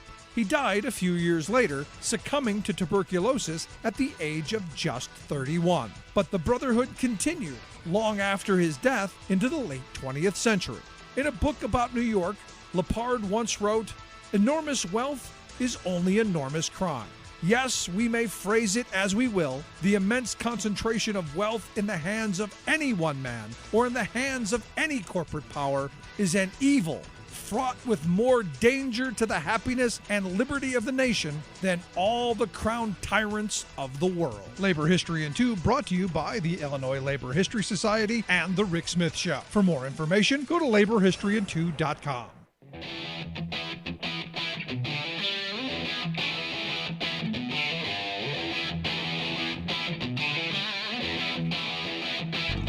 Welcome back to the Rick Smith Show. Now, here is Rick Smith.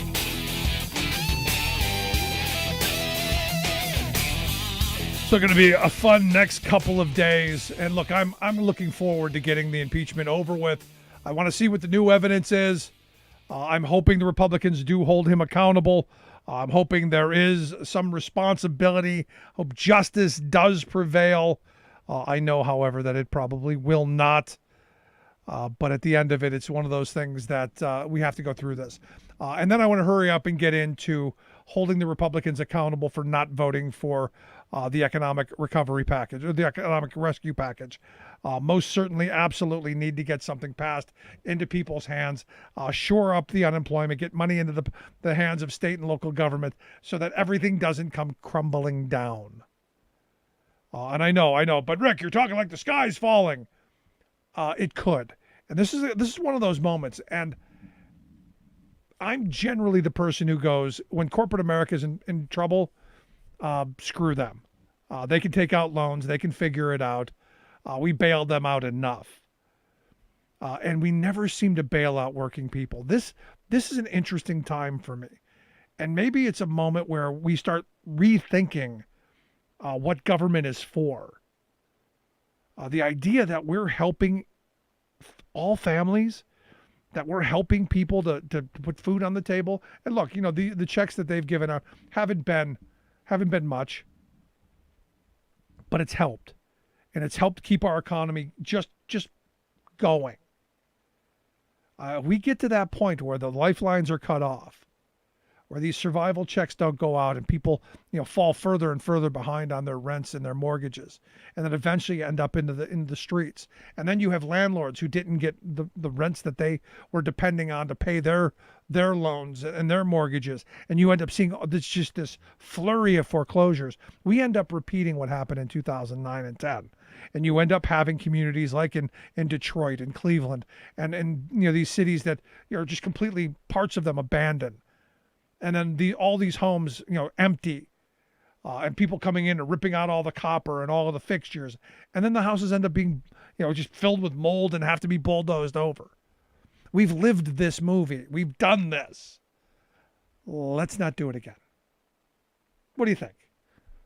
Let's keep people in their homes. Let's keep people with at least their nose above water. And I know we're in this weird moment where now we're questioning whether, well, that $600 a week was too much. We should cut that in half.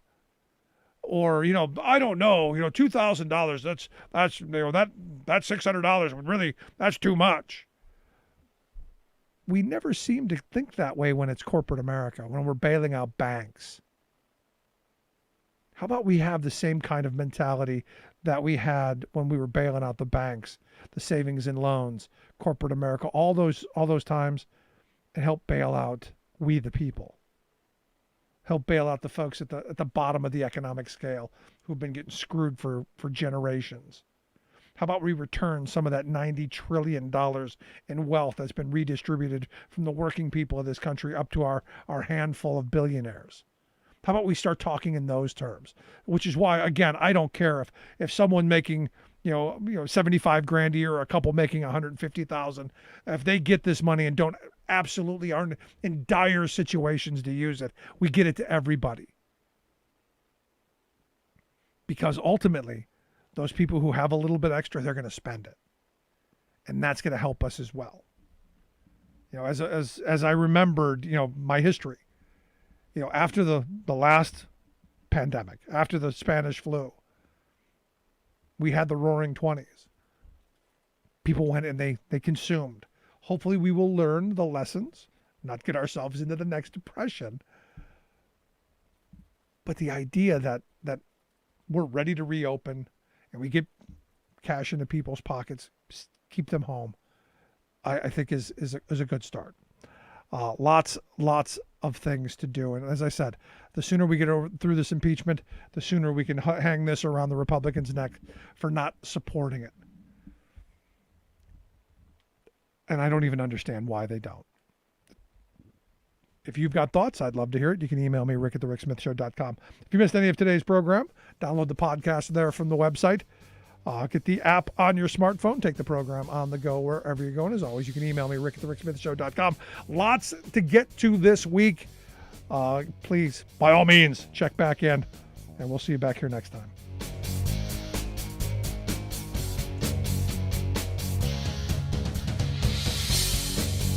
You've been listening to The Rick Smith Show.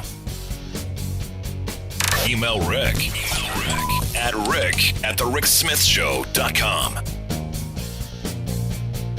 Until next time, this has been The Rick Smith Show, where working people come to talk.